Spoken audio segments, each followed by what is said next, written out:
بسم اللہ الرحمن الرحیم۔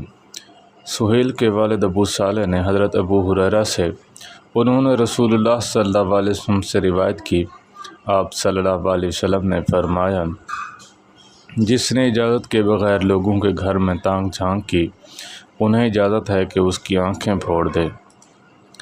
رسول اللہ صلی اللہ علیہ وسلم نے فرمایا، اللہ کے نزدیک قیامت کے دن سب سے زیادہ گندہ اور غضبناک کا مستحق شخص وہ ہوگا جو شہنشاہ کہلاتا ہے، اللہ کے سوا کوئی بادشاہ نہیں ہے۔ حضرت ابو ہریرہ رضی اللہ تعالیٰ عنہ بیان کرتے ہیں، رسول اللہ صلی اللہ علیہ وسلم نے فرمایا، مجھے حکم دیا گیا ہے کہ میں لوگوں سے جنگ کروں یہاں تک کہ وہ لا الہ الا اللہ کہیں، تو جس نے کہہ دیا اس نے اپنی جان، مال اور مجھ سے محفوظ کر لیا، مگر جان و مال حق کے بدلے اس کا حساب اللہ پر ہے۔ ولید بن مسلم نے عثمان کی مخالفت کی ہے۔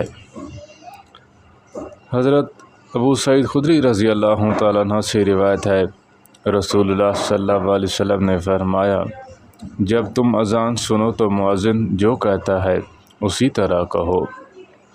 نبی کریم صلی اللہ علیہ وسلم نے فرمایا، اس ذات کی قسم جس کے ہاتھ میں میری جان ہے، تم بھلائی کا حکم دو اور برائی سے روکو، ورنہ قریب ہے کہ اللہ تعالیٰ تم پر اپنا عذاب بھیج دے، پھر تم اللہ سے دعا کرو اور تمہاری دعا قبول نہ کی جائے۔ پیارے حبیب صلی اللہ علیہ وسلم نے فرمایا، جس نے نماز چھوڑ دی اس نے کفر کیا۔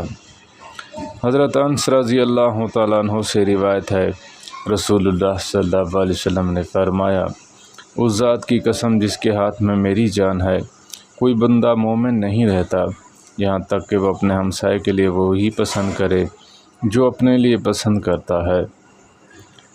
اللہ تعالی ہم سب کو عمل کرنے کی توفیق عطا فرمائے۔ وآخر دعوانا ان الحمد للہ رب العالمین۔